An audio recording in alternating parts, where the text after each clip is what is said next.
Marahay na banggi, nakasentro sa mga aktibidad na mapakusog pa kan kahandaan sa kalamidad ang National Disaster Resilience Month na pinapanginutan kan City Disaster Risk Reduction and Management Office katuwang ang Office of Civil Defense. Aramon ang mga nakalinyadang aktibidad katakod kan okasyon sa report ni Joel Solina. At nagagunyan. May temang naghahanda at kumikilos tungo sa panatag na bagong Pilipinas. Naginutan kang gobyerno lokal kang siyudad ng Naga sa paaging kang City Disaster Risk Reduction and Management Office, CDRMO, katuwang ang Office of the Civil Defense, ang opisyal na pagsikat o pagpuuna ka mga aktibidades para sa National Disaster Resilience Month ngunya na July na nagpuon sa sarong misa ning pasasalamat asin motorcade halin sa City Hall ground pasiring sa Plaza Rizal. Sigon ki CDRMO Head Reyno Rodriguez, antes ang bulan kang July katakod kang National Disaster Resilience Month, inibunguna ang Information, Education and Communication Campaign kang DOST Pag-asa asin ang sarong flood drill na pinagpartisiparan kang mga personahes asin opisyal kang barangay kang Triangulo asin iba pa mga barangay bilang paghahanda sa pagbaha asin pagtaon ng lektura dapit sa kalamidad, siring kang bagyo, pagbabaha, linog, kikilata, pagrasay ng mga daga asin iba pang mga hazards. Mantangon niya na July, nakalinyada ang mga aktibidad para sa National Disaster Resilience Month. Iba mga government agencies, arog kang OCD Bicol, DILG Naga, Philippine Coast Guard, Philippine National Police, Bureau of Fire Protection, Bureau of Jail Management and Penology, Public Safety Office kang Naga, mga barangay council asinan sa indang BDRRM, private partners, mga institusyon, volunteers sa iba pang mga stakeholders.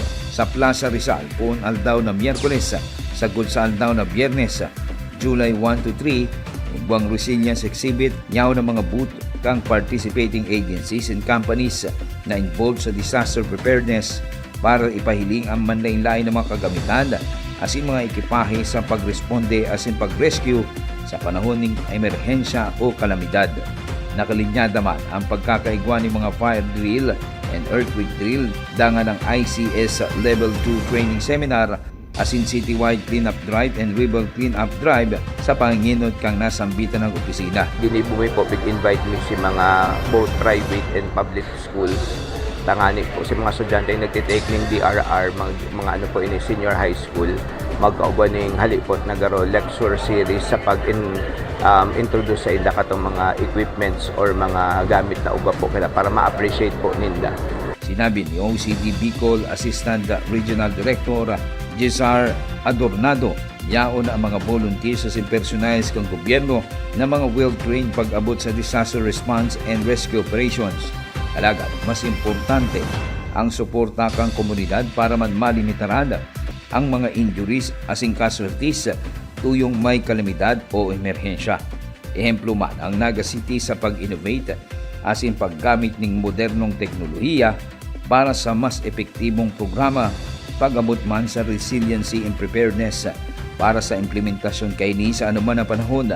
Sinabi pa kang opisyal na suportado man nila ang padagos na upgrading and capacity training kang Naga City sagkod sa barangay asin mga volunteers para sa padagos na pagtatarabangan asin pagiging resilient ang labang komunidad bako lang unya ng National Disaster Resilience Month imbes sa bilog na taon. One thing that's very good also with Naga City right now, you have a digital flood monitoring. Innovation po that's, napakaganda po niyan. Okay? Once ma-utilization properly at specifically ma-understand ng barangay kung ano ang gagawin dyan, sa mga early warning na yan, sa flood monitoring na yan, lesson ang trabaho. Duro-diretso ang pagklase, gabus-gabus. Okay? Bukod ito sinasabi niyo na pag pa sila cancel na ang klase. Okay?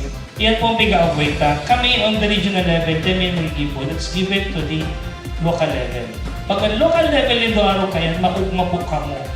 Dahil nagkakangaw. Bihira po ang may technological innovation sa sarong syudad.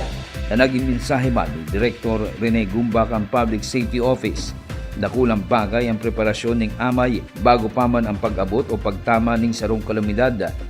importante mang giraray ang kabatiran kan lambang saro para maantisiparan ang posibleng mga pangyayari asin maprotehiran ang pagrurugaring urog na ang buhay.